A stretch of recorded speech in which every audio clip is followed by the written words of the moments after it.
Como última parte do conteúdo sobre cabeamento estruturado e cabos metálicos, então a gente vai ver esse artigo aqui que fala sobre essa diferença construtiva, de aplicação dos cabos com categorias diferentes. A gente viu cabos metálicos, basicamente os cabos lá utilizados em telefonia, eles eram classificados como categoria 3 ainda, a gente viu na aula anterior. Cabos categoria 5 já eram utilizados para redes de comunicação com razoável desempenho, largura de banda de comunicação, mas não se encontra mais no mercado o cabo categoria 5, porque afinal o 5E é uma categoria melhor, com características melhores e comercialmente o 5 não tem mais então fundamento de ser vendido.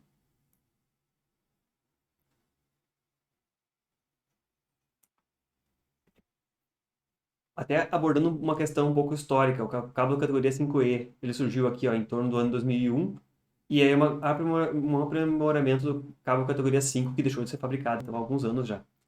Ele garante uma menor interferência entre os fios. Vocês lembram uma das características que eu citei lá explicitamente, que era os fios são enrolados entre eles, os pares são enrolados entre eles, e alguns deles têm um separador no meio, para garantir menor interferência entre os próprios sinais, para que ao transmitir um sinal, ele não interfira no próprio outro bit que está sendo transmitido no outro cabo adjacente ali. Embora ele possua uma teórica capacidade de chegar a velocidades, entendam como velocidade, taxa de dados, de até 1000 megabits por segundo, e uma frequência de 100 MHz de largura de banda a 100 metros, é algo muito difícil de acontecer devido à estrutura, que é muito vulnerável à interferência eletromagnética. Por favor, desconsiderem, porque esse artigo aqui tem umas limitações técnicas. Mas, quando eu vou falar em que esse cabo pode ser utilizado até taxas de dados de 1000 megabits por segundo, frequências de 100 MHz de sinais lá dentro do cabo, e distância até 100 metros, isso é uma característica já bem específica de uma determinada família de protocolos. Esses protocolos não especificam somente o cabeamento, mas eles são muito relacionados aos dispositivos que estão em uma ponta e outra do cabo, que vão ser os dispositivos comunicantes aí no meio. Cabos categoria 6.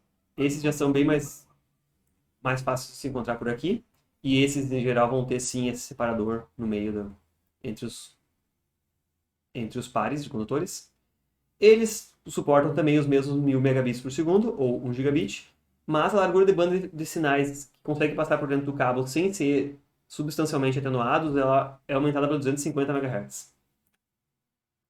Também, de acordo com os padrões de comunicação dos dispositivos das interfaces de comunicação que são usadas dos dois lados, ele pode atingir até uma distância de 100 metros. E uma das características que pode se observar comparando os dois tipos de cabo é quantas voltas cada um dos pares faz sobre ele mesmo em uma unidade de distância. Então, se a gente for olhar os cabos categoria 6, eles têm mais voltas aqui ó, nos condutores.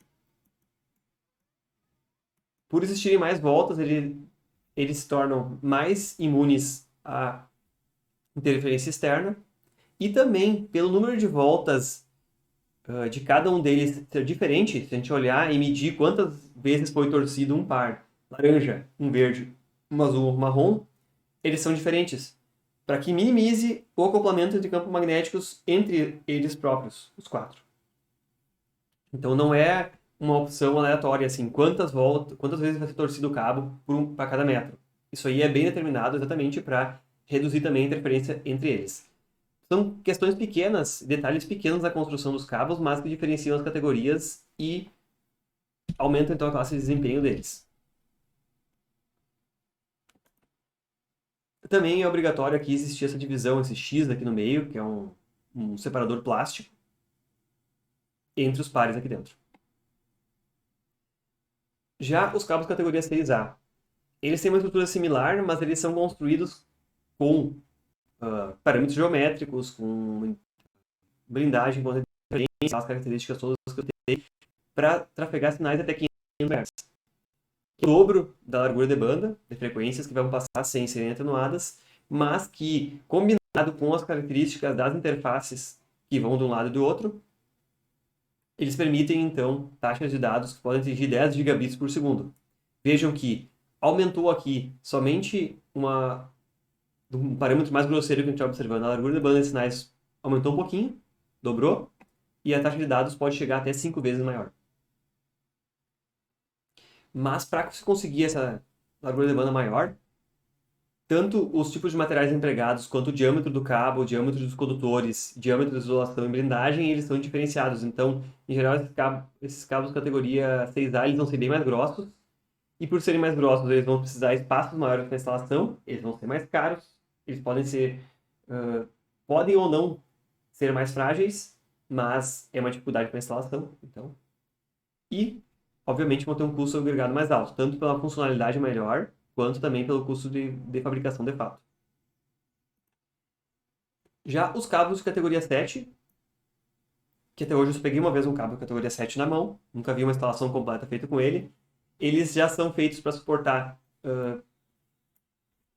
larguras de banda muito maiores e, com certeza, agregando aos padrões que utilizam deles, também atingir os 100 metros de distância entre os dispositivos comunicantes. Vejam que aqui já aumentou em relação ao cabo categoria 6 uma faixa aí de mais de 2 vezes, largura de banda, e com distâncias menores, como aqui a 15 metros ou a 50 metros de distância de comunicação, distância máxima dos dois dispositivos, ele pode atingir, respectivamente, até 100 gigabits ou 40 gigabits. Vejam que a estrutura desse tipo de cabo categoria 7 é aquela que tem blindagem, inclusive, entre os pares. Então, blindagens individuais entre os pares e uma blindagem externa do cabo.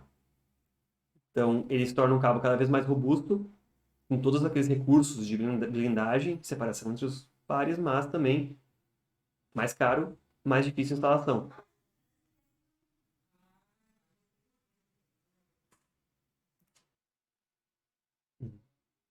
Também, para se aproveitar essa característica da blindagem e menor suscetibilidade de interferência externa, esses cabos de categoria que tem blindagem externa, eles têm que ser também conectorizados com conectores que deem continuidade a essa camada de blindagem externa e que são em uma das pontas aterrados.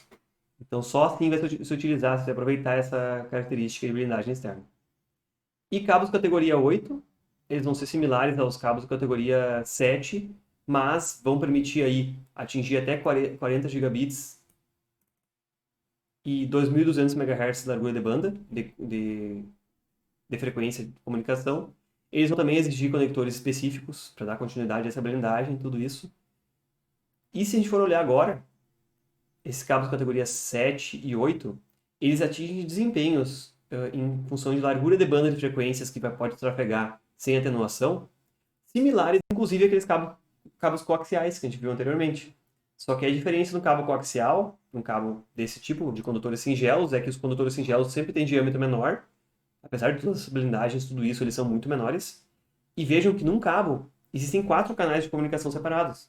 E cada um dos pares se consegue trafegar um sinal diferente, seja em direções diferentes ou na mesma direção.